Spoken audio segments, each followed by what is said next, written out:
So at the age of 40, he received revelation. And I want to mention the story, or the narration, the authentic narration of what took place at the time when the Prophet received revelation. First, we have to understand a little historical point.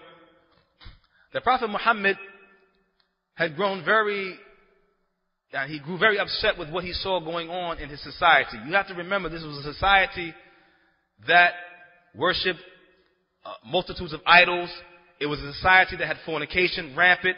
It was a society that they used to bury their daughters because they didn't want young girls born. They used to have boys and they would be happy. As for daughters, they would bury them alive. They used to drink intoxicants so much so that when intoxicants were finally made impermissible, it mentions that when they poured out these intoxicants into the streets, that when it rained, you could see the color of wine in the streets, and you could smell the aroma of wine from the rainwater. This is how much so they were connected to intoxicants, how much they were connected to fornication, how much they were connected to all of these acts of evil and transgression against the Creator of the heavens and earth. So our Prophet Muhammad, who never indulged, even before, historically it is known that he never indulged in any of these matters, even before the revelation came to him. That he used to take some time to go out to one of the mountains there in Mecca, and he used to just try to reflect. He used to try to reflect. And it mentions at the age of 40, when the Prophet was in that cave there of Hira, in that mountain, he said that an angel came to him. And it mentions that the angel pressed upon him, and he said to him, read. And the Prophet Muhammad said, I cannot read. And the angel pressed upon him so much so until he felt that he was going to lose consciousness. And as I had mentioned to you earlier, there is significance in the Prophet Muhammad not being able to read and write. There is significance.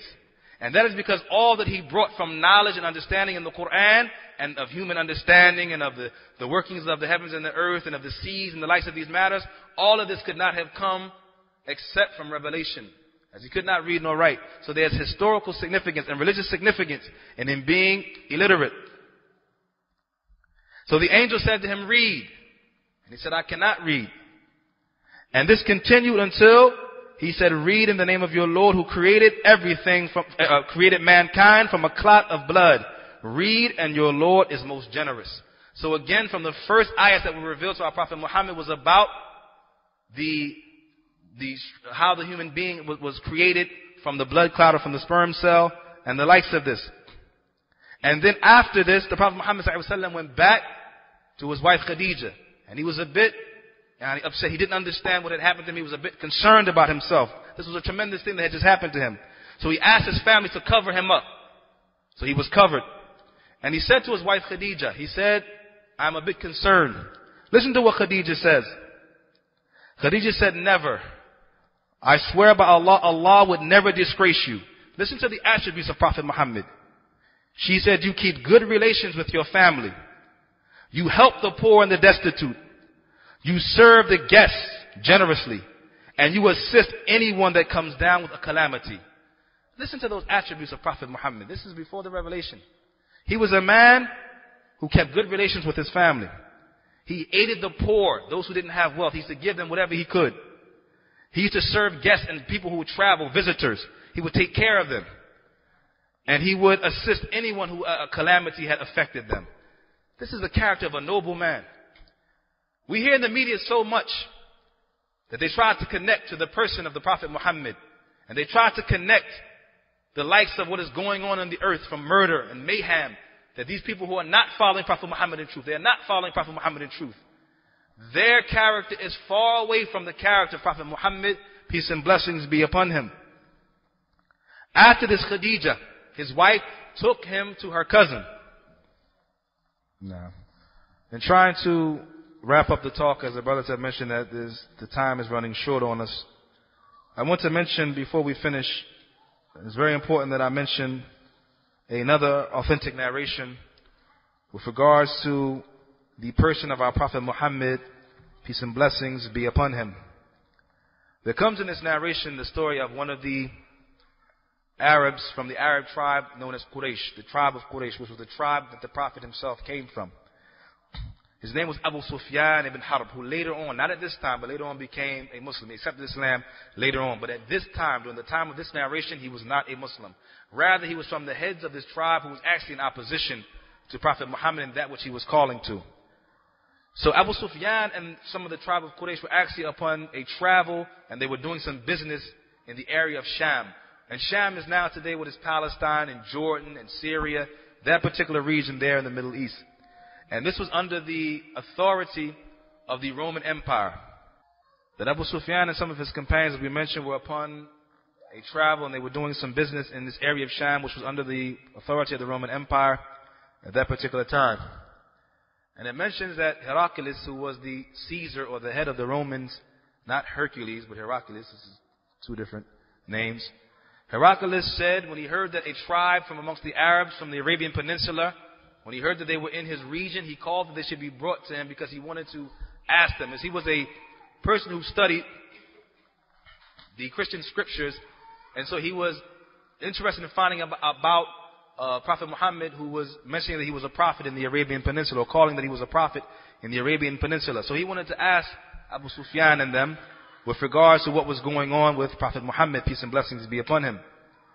So Heraclius called them. So Abu Sufyan and them came, and they brought a translator in who could translate into both languages. And he said that what Heraclius did, because he was a man of some intellect, he placed Abu Sufyan at the head of the people, and he placed his companions who were with him behind him. And he said, or he gave the acknowledgement that if Abu Sufyan was to lie about anything, that his companions should say that he had lied. Now some people say, well, why would his companions do that? It should be understood something about the character of the Arabs during that time.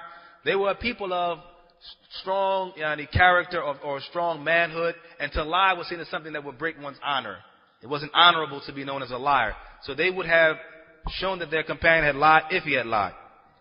So he began to ask Abu Sufyan some questions. This Caesar, or leader of Rome, began to ask some questions. And he said, what is his family status amongst you? Talking about Prophet Muhammad. What is his family status? Abu Sufyan said, I replied, he belonged to a good family from amongst us.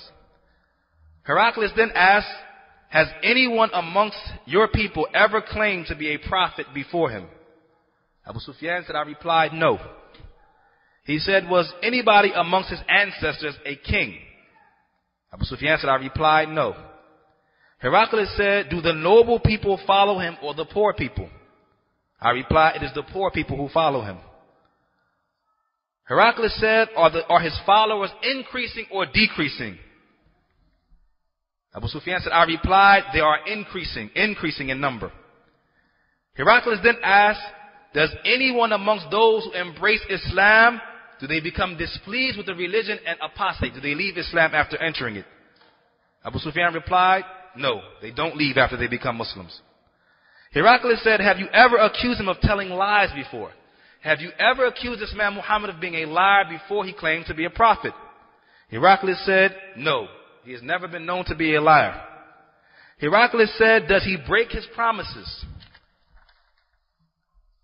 Abu Sufyan said, no, he does not break his promises. Heraclius said, what does he order you to do? What are his commands? What is he telling you all to do? Listen to what Abu Sufyan said. He said, he tells us to worship Allah alone, to worship one God alone, and not to ascribe any partners with him in worship, and to renounce and to leave off the evil ways of our ancestors. He orders us to pray.